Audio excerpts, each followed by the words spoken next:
নমস্কার বন্ধুরা, কেমন আছেন আপনারা? আমি ভালো আছি, আশা করি আপনারাও ভালো আছেন।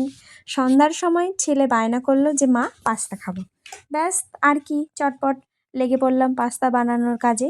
দেখুন, দোকান থেকে সুন্দর পাস্তা নিয়ে এসেছি। এবার আমরা কড়াইতে জল গরম হতে দেব। কখনো ঠান্ডা জলে কিন্তু পাস্তা দেবেন না, সব সময় জল গরম হলেই পাস্তা দেবেন, না হলে কিন্তু পাস্তাগুলো লেগে যাবে। দেখুন, আমরা জলের মধ্যে পাস্তাটা দিয়ে দিয়েছি, আমাদের পাস্তাটা সিদ্ধ হচ্ছে। অন্যদিকে আমরা কিছু সবজি কেটে নিই। প্রথমেই আমরা পেঁয়াজ নিয়ে নিয়েছি, পেঁয়াজটাকে খুব সুন্দর করে টুকরো টুকরো করে কেটে নেব। আমাদের পেঁয়াজ কাটা হয়ে গেছে, অন্যদিকে আমাদের পাস্তাও সিদ্ধ হয়ে গেছে। দেখুন, পাস্তা সিদ্ধ হচ্ছে। আর নেব স্প্রিং অনিয়ন। স্প্রিং অনিয়নগুলোকেও সুন্দর করে কেটে নিচ্ছি।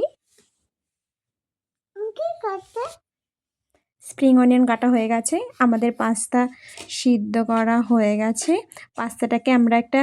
পাস্তাটাকে নামিয়ে নিয়েছি আর ঠান্ডা জল দিয়ে ধুয়ে নেব। অবশ্যই ঠান্ডা জল দিয়ে ধুয়ে নিতে হবে, নাহলে কিন্তু পাস্তাগুলো একটার সঙ্গে একটা লেগে যাবে। এবার একটা গাজর টুকরো করে কেটে নিয়ে সুন্দর করে কুচিয়ে নিচ্ছি।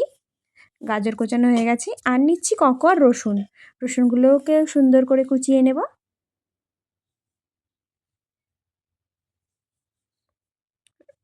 রসুন কুচানো হয়ে গেছে। এবার নিচ্ছি কটা কাঁচা লঙ্কাগুলোকেও সুন্দর করে কুচিয়ে নেব। লঙ্কা কুচানো হয়ে গেছে। আর নিচ্ছি কটা মটরশুঁটি। এই মটরশুঁটিগুলো মাঠে হয়েছে, মাঠের মটরশুঁটিগুলোকে আমরা ছাড়িয়ে নিচ্ছি। মটরশুঁটি ছাড়ানো হয়ে গেছে। নিচ্ছি দুটো ডিম দুটোকে আমরা সুন্দর করে বাটির মধ্যে ভেঙে নিচ্ছি। তারপর একটু ফেটিয়ে নেব চামচের সাহায্যে। ডিমের মধ্যে দেব সামান্য পরিমাণ লবণ, আর একটু ফেটিয়ে নেব। তারপর একটা কড়াইতে তেল দিয়ে তেলটা গরম হয়ে গেলে তার মধ্যে ডিমটা ঢেলে দেব। খুব সুন্দর করে ঝুরি করে ডিমটা ভেজে নেব। আমাদের ডিম ভাজা হয়ে গেছে, এবার তুলে নেব। কড়াইতে দিয়ে দেবো একটু তেল, তার মধ্যে দেব রসুন কুচিটা ভালো করে ভেজে নেব। তার মধ্যে দেব পেঁয়াজ কুচি দিয়ে আরও কিছুক্ষণ ভালো করে ভেজে নেব। তার মধ্যে দেব মটরশুঁটি, টুকরো করা গাজর, আর দেব স্প্রিং অনিয়ন দিয়ে খুব ভালো করে ভেজে নিতে হবে।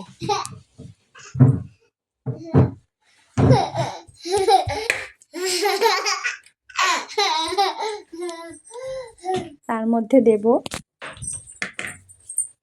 লঙ্কা কুচি, দেব সামান্য হলুদ গুঁড়ো, স্বাদ মতো লবণ দিয়ে আরও কিছুক্ষণ ভালো করে নেড়ে নিতে হবে। আমাদের সবজি ভাজা হয়ে গেছে। এবার আমরা দিয়ে দেব সেদ্ধ করা পাস্তাটা দিয়ে খুব ভালো করে মিশিয়ে নিতে হবে।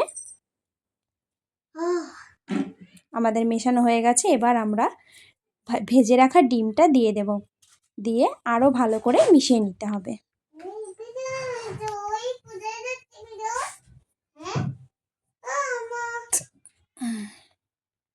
এবার আমরা দেব কিষান সস, আর দেব ম্যাগি মশলার গুঁড়ো দিয়ে খুব ভালো করে নেড়ে চেড়ে নেব। ব্যাস, আমাদের পাস্তা কিন্তু রেডি হয়ে গেছে। এবার আমরা গরম গরম সার্ভ করব। বন্ধুরা, যারা আমার চ্যানেলটাকে সাবস্ক্রাইব করেননি, প্লিজ আমার চ্যানেলটাকে সাবস্ক্রাইব করে দেবেন আর একটা করে লাইক দিয়ে দেবেন। ধন্যবাদ।